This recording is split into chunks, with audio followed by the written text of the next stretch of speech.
welcome to my humble abode, which I share with my husband and my daughter. Pasok po kayo, medyo Christmas ng aming tema ng konti. So, etong aking anak na si Mickey. Say hi. Siya ay 6 years old at grade 1 at exams niya this week. So, nag-aaral kaming pareho mula kaninang hapon. Ako personally, ito yung parang one of my favorite spots kasi nga lahat ng pictures namin nandito mula sa nung baby pa si Mickey hanggang sa lumaki na siya ng lumaki. Recently lang na we put up our Christmas tree. Tapos, syempre, yung anak ko, may mga regalo na siya under the tree.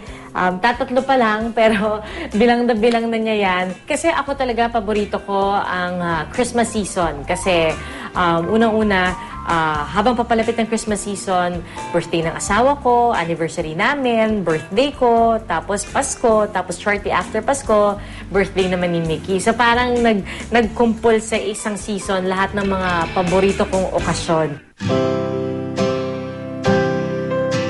10 taon na kaming kasal, pero hindi pa namin naayos yung aming wedding album. So buti lang meron kaming wedding frame.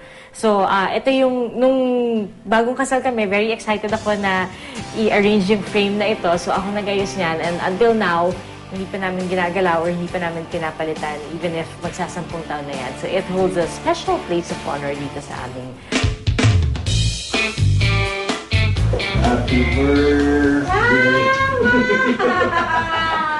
Oh, thank you! Wow, may surprise talaga! Thank you! Wow, thank you!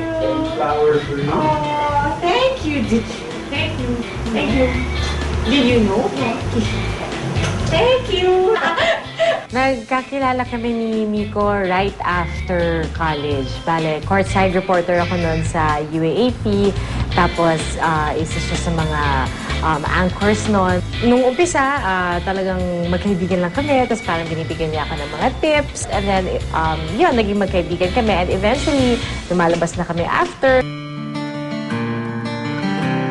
Siyempre, masaya ako na kami ni Miko yung nagkatuluyan kasi talagang hindi ko akalain no, na pwede pala yun, yung ganong klaseng relasyon na talagang nagkakaintindihan kayo. Siyempre, yung kilig factor hindi nawawala. So, swerte ako na after 9 years ng pag-aasawa, nandun pa rin yung kilig factor.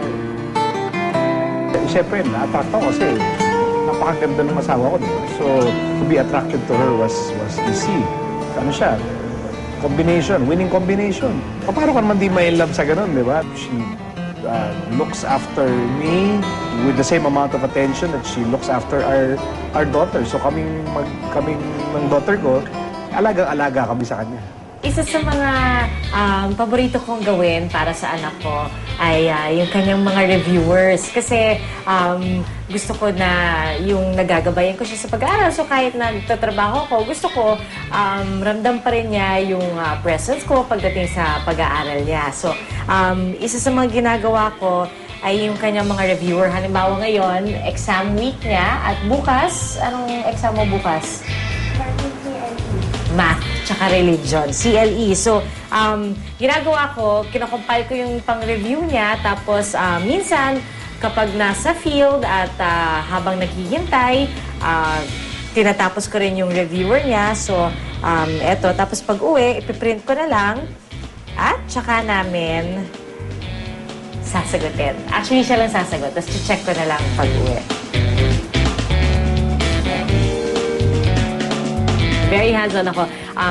Siguro maintindihan nyo ng mga working mom na kapag hindi mo kayang magstay sa bahay at samahan yung anak mo, gusto mong nalalaman kung anong ginagawa niya. So pag hindi ko siya kasama, nagte-text ako lagi para malaman kung anong ginagawa niya. Kailangan alam ko pag nasa bahay na siya, kailangan alam ko rin kung kumain na siya, tapos na siya sa homework niya.